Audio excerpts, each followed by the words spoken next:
കുഞ്ഞിൻ്റെ ശരീരത്തിലേക്കാണ് അയാളുടെ കൈകൾ പോയിക്കൊണ്ടിരുന്നത്. അതൊരു ചെറിയ ടീഷർട്ടും ഒരു ഷോർട്സും മാത്രമായിരുന്നു ആ കുഞ്ഞ് ധരിച്ചിരുന്നത്. ആ വസ്ത്രങ്ങളുടെ ഇടയിലേക്കൂടെയുള്ള അയാളുടെ കൈ പോയി അയാളുടെ കുഞ്ഞിൻ്റെ പ്രൈവറ്റ് പാർട്സിലേക്ക് പോകുന്ന കണ്ടപ്പോഴാണ് വാർത്തകൾ കാണുന്ന പോലെ നാളെ അതിനെ പീഡിപ്പിച്ച് കൊന്നു എന്നൊക്കെ ഉള്ള രീതിയിൽ നമ്മൾ കാണേണ്ടി വന്നേനെ. എനിക്ക് കുഞ്ഞിനെ രക്ഷിക്കാൻ പറ്റിയതിൽ അങ്ങേയറ്റം സന്തോഷമുണ്ട്. പ്രതി പറഞ്ഞു ഞാനൊന്നും ചെയ്തില്ല, ഞാൻ എന്ത് ചെയ്തു? എൻ്റെ അടുത്ത് പുള്ളി ചൂടാവാൻ തുടങ്ങി. ഞാനൊന്നും ചെയ്തിട്ടില്ല എന്ന് പറഞ്ഞിട്ട് ചൂടായ സമയത്ത് ഞാൻ ഈ വീഡിയോസ് അയാളെ കാണിച്ചു. അയാൾക്കൊരു അടിയും കൊടുത്തിട്ടുണ്ടായിരുന്നു. നമസ്കാരം. ഇന്ന് ഇപ്പോൾ കേരളം ചർച്ച ചെയ്യുന്ന ഒരു വിഷയത്തിൽ ഒരു സുപ്രധാനപ്പെട്ട ഒരു പങ്ക് വഹിച്ച ഒരാളാണ് വീണ. എന്താണ് ശരിക്കും അന്ന് ട്രെയിനിൽ സംഭവിച്ചതെന്നായിരുന്നു?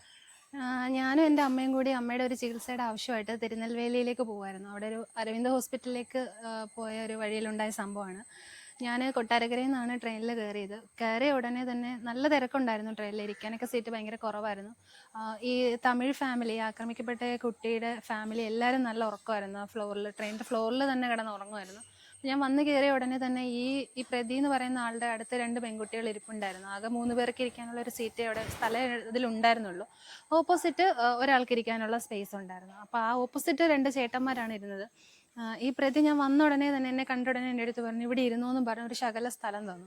അപ്പോൾ അവിടെ ഇരിക്കാൻ പറ്റില്ലായിരുന്നു. അപ്പം ഞാൻ പറഞ്ഞു ചേട്ടൻ ഇറങ്ങി അപ്പുറത്തിരിക്കുക, അപ്പം നിങ്ങൾ 3 പേരും അവിടെ ഇരിക്കും, ഞങ്ങൾ ലേഡീസ് ഇവിടെ ഇരിക്കാമെന്ന് പറഞ്ഞു. അപ്പോൾ അയാളത് പറ്റില്ല, താൻ അവിടെ തന്നെ ഇരുന്നാൽ മതി എന്ന് പറഞ്ഞു. ഞാൻ ഓപ്പോസിറ്റ് ആ ചേട്ടന്മാരുടെ അടുത്ത് പോയിരുന്നു. ഒരു 1:15 ആയപ്പോൾ ഞാൻ നല്ലപോലെ ഉറങ്ങിയിട്ടുണ്ടായിരുന്നു. സീറ്റിൽ തന്നെ ഇരുന്ന് ഉറങ്ങിയായിരുന്നു. ഒരു 1:15 ആയപ്പോഴത്തേക്കിന് എൻ്റെ കാലിൽ ഇങ്ങനെ ആരോ ടച്ച് ചെയ്യുന്ന പോലെ എനിക്ക് ഫീൽ ചെയ്തു. ഞാൻ പെട്ടെന്ന് ഞെട്ടി ഉണർന്നു കഴിഞ്ഞപ്പോഴത്തേക്കിന് ഞാൻ ഇയാളെ നോക്കിയപ്പോൾ ഇയാൾ ഒന്നും അറിയാത്ത ഭാവത്തിൽ ഇരിക്കുന്നുണ്ടായിരുന്നു. ഞാൻ വിചാരിച്ച ഉറക്കത്തിലല്ലേ, അറിയാണ്ട് പറ്റിയതായിരിക്കും എന്ന് വിചാരിച്ചിട്ട് ഞാൻ ഒന്നും മിണ്ടിയില്ല. രണ്ടാമത് വീണ്ടും ഇങ്ങനെ ചെയ്തു. അപ്പം ഞാൻ ഇയാളെ നോക്കുമ്പം ഇയാൾ എന്നെ ഒന്ന് നോക്കി ഒന്ന് ചിരിക്കുകയും ചെയ്തു. അപ്പം ഞാൻ കാല് മാറ്റി വെച്ചു. പിന്നെ 3 തവണ ഇയാൾ അങ്ങനെ ചെയ്തത്. 3-ാമത്തെ പ്രാവശ്യം ഞാൻ മാറ്റിവെച്ച കാലിൽ വീണ്ടും ഇയാൾ ഇങ്ങനെ ചെയ്ത സമയത്ത് ഞാൻ ചോദിച്ചു എന്താ കാര്യം എന്ന് ചോദിച്ചു ആളുടെ അടുത്ത്. അപ്പോൾ ആൾ എൻ്റെ അടുത്ത് പറഞ്ഞു ഒന്നുമില്ല, കാല് എടുത്ത മുകളിലെ സീറ്റിലേക്ക്, അതായത് ആ പ്രതി എന്ന് പറഞ്ഞ ഈ സാനിഷ് ഇരിക്കുന്നതിൻ്റെ സീറ്റിൻ്റെ സൈഡിലേക്ക് കാലെടുത്ത് വെക്കാൻ പറഞ്ഞു എന്നോട്. ഞാൻ പറഞ്ഞു വേണ്ട, അതിൻ്റെ ആവശ്യമില്ല, വെക്കുന്നില്ല, ഞാനിങ്ങനെ ഇരുന്നോളാന്ന് പറഞ്ഞു. എനിക്ക് നല്ല ദേഷ്യം ഉണ്ടായി ആ സമയത്ത്. ഞാൻ പിന്നെ അതുകൊണ്ട് ഉറങ്ങിയില്ല. എന്നാൽ ഉറങ്ങിയാലും ഇയാളിൽ നിന്നൊരു ശല്യം ഉണ്ടാവും എന്ന് എനിക്കൊരു ഇത് തോന്നലുണ്ടായി. ഇങ്ങനെ ഞാൻ ഉറങ്ങാതെ ഞാൻ ബാഗിനകത്തുനിന്ന് മൊബൈൽ എടുത്തിട്ട് ഞാനിങ്ങനെ ന്യൂസുകൾ കണ്ടുകൊണ്ടിരിക്കുക. ഞാൻ ഇയാളെ ഇടയ്ക്കിടയ്ക്ക് നോക്കുന്നുണ്ടായിരുന്നു, ന്യൂസുകൾ ഇങ്ങനെ കണ്ടുകൊണ്ടിരിക്കുന്നത്. അപ്പോൾ ഈ പുള്ളി എന്നെ ഇടയ്ക്ക് നോക്കി ചിരിക്കുന്നുണ്ട്.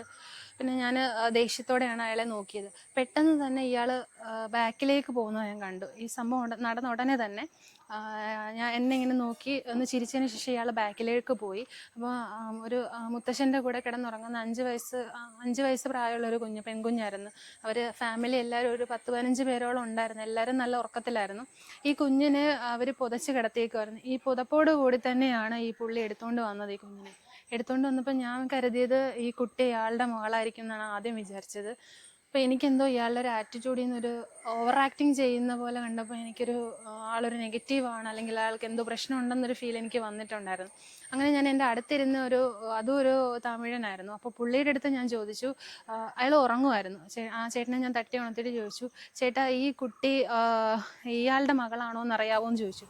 അന്നേരം പറഞ്ഞു അല്ല, അയാൾ കൊല്ലത്തുനിന്നാണ് കയറിയത്, ഈ കുട്ടിയും ഫാമിലിയും നേരത്തെ ഇത് ട്രെയിനിൽ ഉണ്ടായിരുന്നു എന്ന് പറഞ്ഞു. അപ്പം ഞാൻ ചോദിച്ചു ഇനി ഇയാളുടെ റിലേറ്റീവ് അങ്ങനെ ആണോ എന്ന് ചോദിച്ചു. അന്നേരം പറഞ്ഞു അല്ലല്ല, അയാൾ കൊല്ലത്തുനിന്ന് കയറിയതാണ്, ആ കുട്ടി അവിടെ കിടന്ന് ഉറങ്ങുമായിരുന്നല്ലോ എന്ന് പറഞ്ഞു. അപ്പം ഞാൻ പറഞ്ഞു ചേട്ടാ അയാളുടെ ആറ്റിറ്റ്യൂഡ് ഓക്കെ അല്ല, ആ കുഞ്ഞിനെ അയാൾ എന്തെങ്കിലും ചെയ്യുമോ എന്ന് എനിക്ക് തോന്നുന്നുണ്ടെന്ന് പറഞ്ഞു. അപ്പം ഞാൻ ഇത് പറഞ്ഞത് അത്രയും ഒരു 1:45 സമയമായി. അപ്പം ഈ പ്രതിയുടെ ബാക്ക്ഗ്രൗണ്ട് എന്താണെന്ന് എനിക്കറിയില്ല, അയാൾ എങ്ങനെയുള്ള ആളാണെന്ന് എനിക്കറിയില്ല.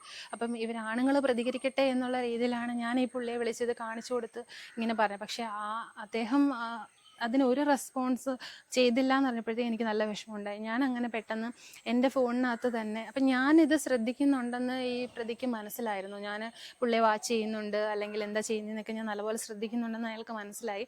ആ സമയത്ത് ഞാൻ എന്ത് ചെയ്തു, എൻ്റെ ഫോണിൽ വീഡിയോ എടുത്തു, വീഡിയോ ഓൺ ചെയ്തു. കാരണം ഞാൻ ഇയാളെ ശ്രദ്ധിക്കുമ്പം ഇയാൾ ഉറങ്ങാൻ പോകുന്ന രീതിയിലൊക്കെ ഓവർ ആക്ടിങ് കാണിക്കുന്നുണ്ടായിരുന്നു, ഭയങ്കര ആക്ടിങ് കാണിക്കുന്നുണ്ടായിരുന്നു എൻ്റെ മുന്നിൽ.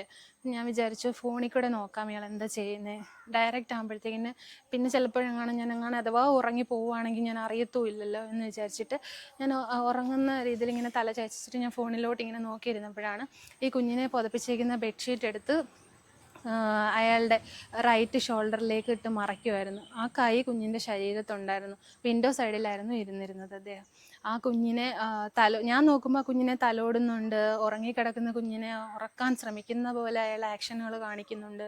അപ്പോഴെനിക്ക് മനസ്സിലായി ഇത് ഒരു ആപത്തിലേക്ക് പോവുകയാണെന്ന് എനിക്ക് മനസ്സിലായി. അങ്ങനെ ഞാൻ ഈ വീഡിയോയിലൂടെ നോക്കിയപ്പോഴാണ് കാണുന്നത് ഈ കുഞ്ഞിൻ്റെ ശരീരത്തിലേക്കാണ് അയാളുടെ കൈകൾ പോയിക്കൊണ്ടിരുന്നത്. അതൊരു ചെറിയ ടീഷർട്ടും ഒരു ഷോർട്സും മാത്രമായിരുന്നു ആ കുഞ്ഞ് ധരിച്ചിരുന്നത്. ആ വസ്ത്രങ്ങളുടെ ഇടയിലേക്കൂടെ ഉള്ള അയാളുടെ കൈ പോയി അയാളുടെ കുഞ്ഞിൻ്റെ പ്രൈവറ്റ് പാർട്സിലേക്ക് പോകുന്ന കണ്ടപ്പോഴാണ് ബാക്കി എനിക്ക് നിങ്ങളോട് പറയാൻ തോന്നുന്നില്ല. കാരണം ആ ഒരു സിറ്റുവേഷനിൽ ഞാനത് ഓഫ് ചെയ്തിട്ട് പെട്ടെന്ന് ഞാൻ ചാടി എണീറ്റിട്ട് ഞാൻ അയാളുടെ അടുത്ത് ചോദിച്ചു, ഇത് തൻ്റെ കുട്ടിയാണോ എന്ന് ചോദിച്ചു. അപ്പം പറഞ്ഞു അല്ല. ഞാൻ ചോദിച്ചു, ഈ കുട്ടിയുടെ റിലേറ്റീവ് ആണോ താൻ? ഞാൻ നല്ല ഉറക്കെയാണ് ചോദിച്ചത്, നല്ല സൗണ്ട് എടുത്ത് തന്നെ ചോദിച്ചു. അപ്പോഴത്തേക്കിനും എല്ലാവരും ട്രെയിനിൽ നിന്ന് ഉറങ്ങിയിരുന്ന് എല്ലാവരും ഉറങ്ങിയിട്ടുണ്ടായിരുന്നു. അങ്ങനെ എല്ലാവരും എഴുന്നേറ്റു.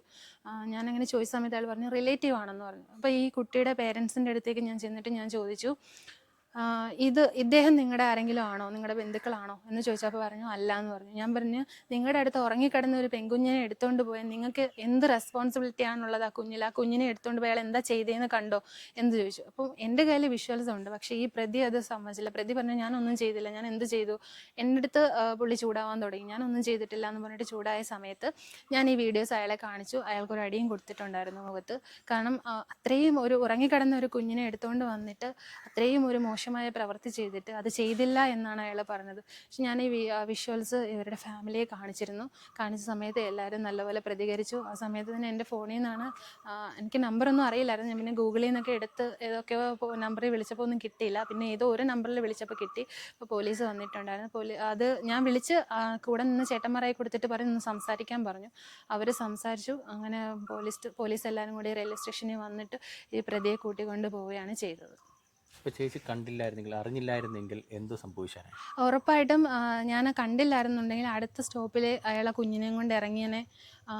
ചിലപ്പോൾ നമ്മൾ ഈ പറയുന്ന പോലെ ഓരോ വാർത്തകൾ കാണുന്ന പോലെ നാളെ അതിനെ പീഡിപ്പിച്ച് കൊന്നു എന്നൊക്കെയുള്ള രീതിയിൽ നമ്മൾ കാണേണ്ടി വന്നേനെ. എനിക്ക് കുഞ്ഞിനെ രക്ഷിക്കാൻ പറ്റിയതിൽ അങ്ങേയറ്റം സന്തോഷമുണ്ട്. കാരണം ഞാൻ കാരണമാണ് ഇന്ന് കുഞ്ഞ് ജീവനോടെ ഇരിക്കുന്നത്. അല്ലെങ്കിൽ ഇന്ന് ആ കുഞ്ഞ് ഈ ഭൂമിയിൽ പോലും ഉണ്ടാവില്ലായിരുന്നു.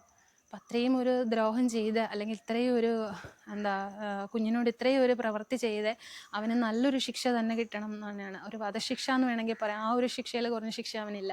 അത്രയും ഒരു ശിക്ഷ കിട്ടണം എന്ന് തന്നെയാണ് ഞാൻ ഏറ്റവും കൂടുതൽ ആഗ്രഹിക്കുന്നത്. എല്ലാ കേസും പോലെ തള്ളിപ്പോവാതെ മാക്സിമം ശിക്ഷ കിട്ടി അവനെ പുറത്തിറങ്ങാൻ പറ്റാത്ത രീതിയിൽ തന്നെ ജീവിതകാലം മൊത്തമായി ജയിലിൽ കിടക്കാൻ പറ്റുമെങ്കിൽ അങ്ങനെ എങ്ങനെയാണെന്ന് വെച്ചാൽ മാക്സിമം നല്ല ശിക്ഷ കിട്ടട്ടെ എന്ന് തന്നെയാണ് എനിക്ക് പറയാനുള്ളത്. അതുപോലെ തന്നെ ട്രെയിനിൽ രാത്രി സമയങ്ങളിൽ സ്ത്രീകൾക്ക് സുരക്ഷ ഭയങ്കര കുറവാണ്. അതിനും വേണ്ടുന്ന കാര്യങ്ങൾ സർക്കാർ ചെയ്യാൻ പറ്റുമെങ്കിൽ അതിലും ഒരു ഉപകാരമായേനെ ലേഡീസിന്. അതുപോലെ തന്നെ പ്രതികരിക്കുക നല്ലപോലെ. ഇതുപോലെയുള്ള തെറ്റുകൾ കണ്ടാൽ പ്രതികരിക്കുക. പ്രതികരണശേഷി ഇല്ലയെന്നുണ്ടെങ്കിൽ വീണ്ടും വീണ്ടും ഇങ്ങനെ ഓരോരുത്തരെ ആവർത്തിച്ചുകൊണ്ടിരിക്കും. ഇത് പ്രതികരിച്ചതുകൊണ്ട് എനിക്ക് ആ കുഞ്ഞിനെ രക്ഷിക്കാൻ പറ്റും. ഇതിനു മുമ്പ് പുള്ളിയിൽ നിന്ന് തന്നെ വേറെ ദുരനുഭവം ഉണ്ടായെന്ന് കേട്ടു. അതെന്തായിരുന്നു ശരിക്കും സംഭവം? പുള്ളി ഞാൻ വന്ന് കയറിയപ്പോഴും എൻ്റെ അടുത്ത് ഇരിക്കാൻ പറഞ്ഞിട്ടുണ്ടായിരുന്നു അടുത്ത്. അപ്പം ഞാൻ പറഞ്ഞു ഇല്ല, ഞാൻ പറഞ്ഞില്ല ഈ സീറ്റിൽ സ്ഥലമില്ലായിരുന്നു. അപ്പം ഞാൻ പറഞ്ഞു ഇരിക്കുന്നില്ല എന്ന് പറഞ്ഞു. അയാളോട് ഞാൻ അപ്പുറത്ത് മാറിയിരിക്കാൻ പറഞ്ഞു. അവിടെ സ്ഥലമുള്ള ആണുങ്ങൾ ഇരിക്കുന്നിടത്ത് ഇരിക്കാൻ പറഞ്ഞപ്പോൾ അയാൾ പറഞ്ഞു ഇല്ല എന്ന് പറഞ്ഞു. ഞാൻ അവിടെ ഇരുന്നു. ആ സമയത്ത് അയാളുടെ കാല് വെച്ചിട്ട് എൻ്റെ കാലിലേക്ക് ഇങ്ങനെ നീക്കി മേലേക്ക് കൊണ്ടുപോകുമായിരുന്നു അയാളുടെ കാല്. അങ്ങനെയാണ് ഞാൻ 3 വട്ടവും അറിഞ്ഞ്. 3ാമത്തെ വട്ടം ഞാൻ പ്രതികരിച്ചു. 2 തവണ ഞാൻ വിചാരിച്ചു അറിയാണ്ട് ഉറക്കത്തിൽ ചെയ്യുന്നതാണെന്നാണ് വിചാരിച്ചത്. പക്ഷെ അങ്ങനെ ഒരു അനുഭവം ഉണ്ടായി. അത് ഭഗവാൻ എന്നെ കൊണ്ട് അങ്ങനെ ഉണർന്നിരിക്കാൻ വേണ്ടി ചെയ്തതായിരിക്കും. അതുകൊണ്ട് എനിക്കിന്ന് കുഞ്ഞുമോളെ രക്ഷിക്കാൻ പറ്റി. അവരുടെ ഫാമിലി, കുട്ടിയുടെ ഫാമിലി സംസാരിച്ചോ? അവർ ഒരുപാട് നന്ദിയൊക്കെ പറഞ്ഞു. ലാസ്റ്റ് കുഞ്ഞ് എൻ്റെ അടുത്ത് വന്ന് നന്ദി പറഞ്ഞു, ഷെയ്ക്കാൻ്റെയൊക്കെ തന്നു, താങ്ക്സ് ഒക്കെ പറഞ്ഞു. അവർക്ക് ഭയങ്കര സന്തോഷമാണ്. അവർ ഒരുപാട് അഭിനന്ദനങ്ങളൊക്കെ അറിയിച്ചു. ഞങ്ങളുടെ കുഞ്ഞിനെ സ്വന്തം കുഞ്ഞിനെ പോലെ കണ്ട് ഞങ്ങളുടെ കുഞ്ഞിനെ രക്ഷിച്ചതിൽ ഞങ്ങൾക്ക് സന്തോഷമുണ്ടെന്നാണ് അവരെന്നോട് പറഞ്ഞത്. ഓക്കെ. ഇതിൻ്റെ തുടർ നടപടികൾ എന്തെങ്കിലും അറിഞ്ഞോ? കേസ് കാര്യങ്ങൾ നിങ്ങളുടെ മൊഴിയെടുക്കലും ഒക്കെ നടന്നു? ഇന്നലെ പുനലൂർ റെയിൽവേ പോലീസ് സ്റ്റേഷനിൽ പോയിട്ടുണ്ടായിരുന്നു. മൊഴിയെടുക്കാൻ വിളിച്ചിട്ടുണ്ടായിരുന്നു. ഞാൻ മൊഴി കൊടുത്തിട്ടുണ്ടായിരുന്നു.